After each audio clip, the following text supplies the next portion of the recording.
News National exiled former cabinet minister Jonathan Moyo has lashed at Mazizi for insults targeted at him.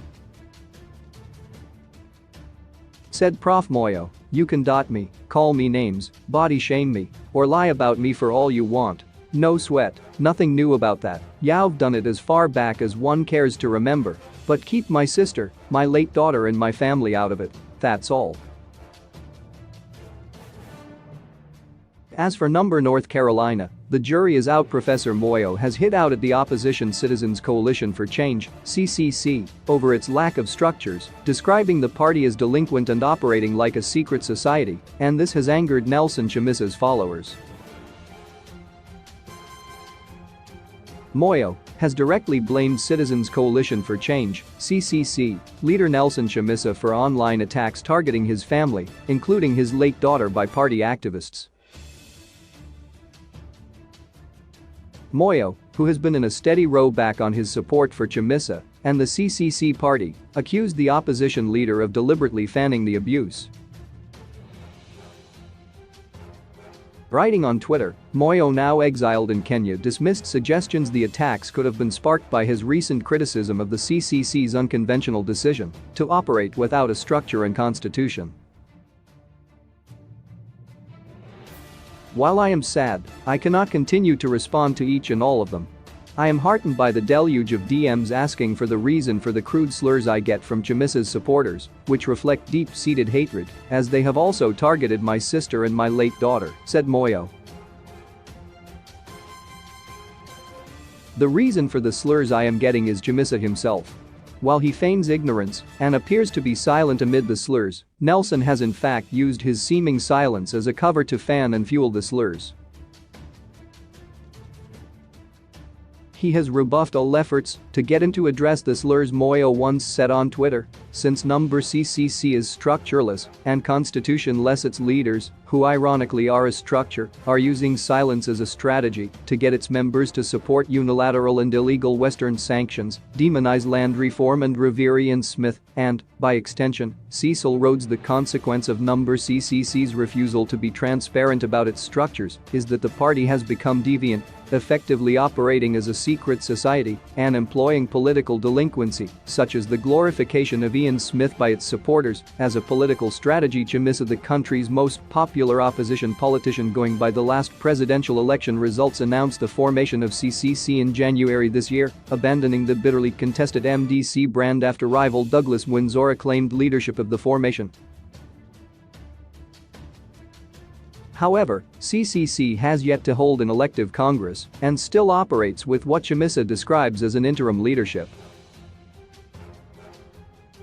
The party is also yet to come up a constitution and policy blueprints. Supporters have dismissed questions of constitution and substantive structures, saying it would address these issues in its own time and not at the convenience of outsiders with curious interests in its internal affairs. They also argue that structures have previously been used by the ruling ZANU-PF party to infiltrate and destabilize the opposition. But Moyo, who has led criticism over the absence of structures, said, "The refusal by CCC to be transparent about its structures has been compounded not only by the fact that the party does not have a constitution, but also by the strange reason for the refusal, that the party wants to protect itself from infiltration by ZANU-PF, or the state." He said registration of political parties was long overdue. "No secret society should masquerade as a political party or contest any election. No political party should be registered if its leaders or members denigrate the liberation struggle or violate S3 of the Constitution. It is common cause that the absolute and inescapable need for Zimbabwe to align itself with the globally well-established democratic and constitutional practice of registering political parties has been occasioned by CCC's refusal to be transparent about its structures." He added, "It is not surprising that, to check against political destabilization by secret societies, registration of political parties is the norm in countries like the US, UK, Germany and across Africa, a country, especially in the developing world, in which secret societies, such as the KKK, Ku Klux Klan, or the Freemasons, can mushroom unchecked as political parties, is prone to predictable destabilization and disorder." That is why political parties must be registered. Moyo and Chamisa, then leading the MDC alliance, seem to have struck similar chords last year before their grand fallout that has been exposed this year.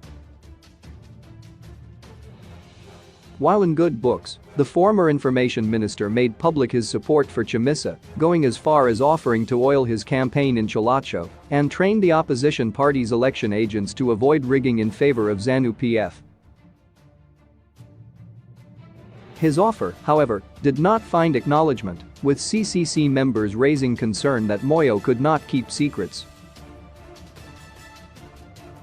On my part, I never sought to join MDC, given its treacherous ideology. In November 2021, I told Chamisa both by phone and in writing that he was no longer supportable. I thus could not seek to join Chamisa's no ideology, no values, no constitution and no structure CCC. I stopped supporting CCC after its Zimbabwe grounds number Ulosande rally in February. I cannot support a political party or a social movement whose ideology and values I do not know or agree with. Political parties are ideologically based and social movements are driven by values. Source BYO24 News. More on number Jonathan Moyo, number Chamisa, number mazizi. Comments.